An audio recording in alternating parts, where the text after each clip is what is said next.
El barranquisme és una activitat de dificultat que requereix d'un alt nivell tècnic. És bàsic conèixer els propis límits i tenir una formació prèvia. La Federació d'Entitats Excursionistes i els guies de barrancs us poden assessorar.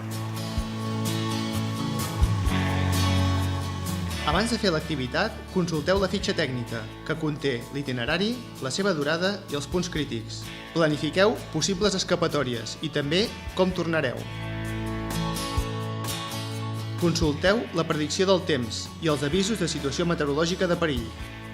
Especialment els d'intensitat de pluja. Un equipament adequat ens pot prevenir de possibles accidents.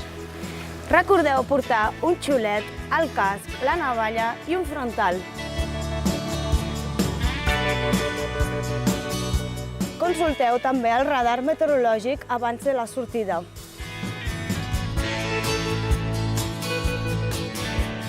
Atenció amb les pluges. Encara que no plogui allà on sou, un ruixat més amunt del barranc pot provocar una crescuda sobtada del cabal. En cas d'emergència, truqueu al 112 o feu servir l'aplicació My 112.